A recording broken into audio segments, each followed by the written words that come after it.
Hello, I am doctor Vaishali Giri. मैं एक gynaecologist and fertility specialist हूँ।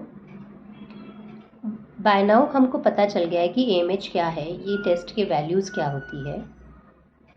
तो आपको कैसे पता चलेगा कि कब ये एएमएच टेस्ट करना चाहिए या कब आप फर्टिलिटी स्पेशलिस्ट के पास जाना चाहिए?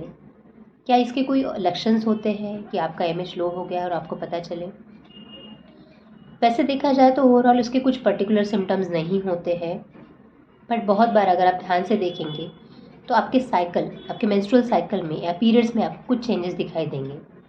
जैसे कि पहले आपका साइकिल 25, 30 और डेज़ का था, अभी वो कम हो गया है साइकिल लेंथ, मतलब 21 डेज़ में भी पीरियड्स आते हैं। या पहले ब्लीडिंग 3 to 5 डेज़ होता था, अभी कम हो गया है, मतलब 1-2 दिन के लिए ब्लीडिंग होती है। और कुछ पेशेंट में ऐसा भी देखा जाता है कि पहले साइकिल्स रेगुलर थे, अभी 1.5 महीने में 2 महीने में पीरियड्स आते हैं और ब्लीडिंग भी कम हो गया है। या कभी ऐसा भी होता है कि पीरियड्स ही नहीं आते हैं 2-2 महीने। तो ये अगर आप प्रेगनेंसी के लिए ट्राई कर रहे हो और ऐसे कुछ आपके सिम्टम्स हैं तो डेफिनेटली आप फर्टिलिटी स्पेशलिस्ट पर जाके आपको ओवेरियन रिजर्व चेक करा सकते हैं। तो पहले तो आपका डिटेल हिस्ट्री लेते हैं और आपको सोनोग्राफी की जाती है, जिसमें हम देखते हैं कि ओवरी का साइज़ कितना है और उसमें कितने फॉलिकल्स दिख रहे हैं, जिसको हम लोग बोलते हैं एंट्रल फॉलिकल काउंट।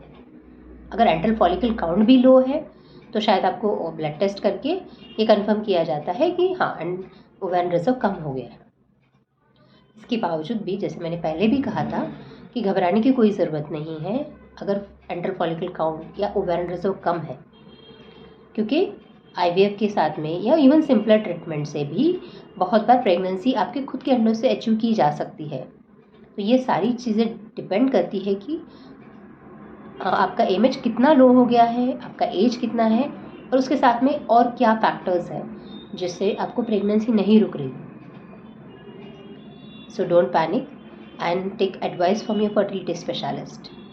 और आपको और भी कुछ ऐसी क्वेरीज है फर्टिलिटी रिलेटेड तो आप कमेंट बॉक्स में लिख दीजिए, will be happy to answer them. Thank you.